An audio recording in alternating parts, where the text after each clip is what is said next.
what's going on, guys? I'm Avery and you're watching the Crypto News Network.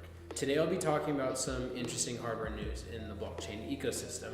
I'll start with Civic's age adjudication cold beer dispenser at Consensus 2018. goTenna is enabling Bitcoin transactions without internet, and HTC's announced blockchain smartphone. Let's get into it. Consensus 2018 has brought a ton of content to the blockchain ecosystem in the past 2 days. Way too much for me to keep up with completely. But one thing that I thought was pretty cool was Civic's beer vending machine. In quite a clever user acquisition play, Civic offered free beer to those who downloaded the Civic app and used it to verify that they were above the age of 21. With a branded partnership with beverage giant Anheuser-Busch, Civic built their beer prototype and demonstrated the zero-knowledge age check that Civic can enable. For the user, it offers a quick and effective means of verifying age and securing it biometrically with the user's fingerprint. In the Civic app, you can scan the QR code provided by the merchant, Anheuser-Busch in this case, and Civic prompts you to scan different options of government identification, such as your driver's license or passport. Then it scans your face to cross-reference. This identity adjudication can be used to get a beer out of the machine, so long as you're 21. The cool thing is that the machine doesn't know the sex, identity, ethnicity, or exact age of the customer.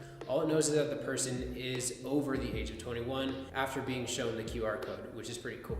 Now, this video isn't sponsored by Civic, but I do want to talk about an event coming up this October in Las Vegas called World CryptoCon, aimed at being the world's largest cryptocurrency conference. So if you're a fan of Civic, their CEO, Vinny Lingham, will be featured as a keynote speaker there. For more information and $100 off of your ticket, go ahead and click the link in the description and use the code WCC100.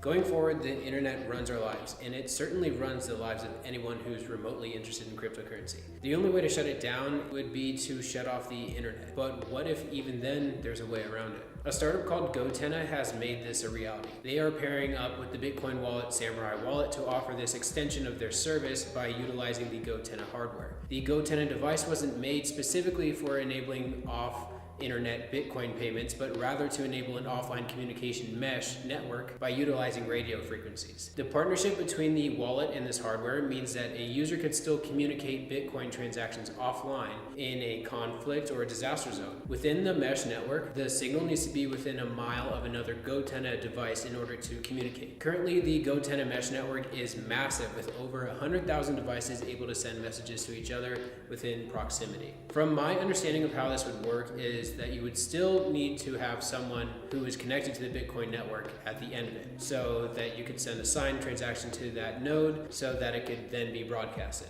For more info on that, you can go and check out this video on banning Bitcoin by Ivan on Tech, where he addresses a similar problem. Next up, we have more news out of Consensus 2018. At the event on Tuesday, HTC's newly named Chief Decentralized Officer, Bill Chen, announced a native blockchain phone called the HTC Exodus. In a blog post by Chen, it read, "The HTC Exodus is the first native blockchain phone dedicated to bringing end consumers the best decentralized application experiences, including a built-in secure hardware enclave and helping underlying protocols expand their base of dedicated nodes, thus expanding the total blockchain ecosystem." The device will be developed under the leadership of Chen, who also helped create HTC's virtual reality headset Vive, which is super cool, and will head the firm's cryptocurrency and blockchain related initiatives. So while this might sound pretty interesting, some think that the project is an attempt for HTC to stay relevant after a few rough years of the company's history, and there really isn't that much information on the device, but a big part of this supposed device is data sovereignty for the user. When they mentioned that the phone would act as a dedicated node, I kind of raised an eyebrow. I'm not really sure why anyone would want to dedicate a mobile device and act as a full node to any blockchain. Full nodes are expensive due to memory consumption, but I guess we'll just have to see what the HTC Exodus actually does later this year. So that's about all I could fit in this video. I hope you enjoyed the stories I addressed in this video. If you liked how I explained things, go ahead and toss me a like and subscribe. That would be great. If you like Civic, mesh networks, or blockchain phones, please share this video. If I got anything wrong in the video, feel free to call me out. I'd like to make sure I keep things as accurate as possible. Anyways, thanks for watching, and I'll see you again next time.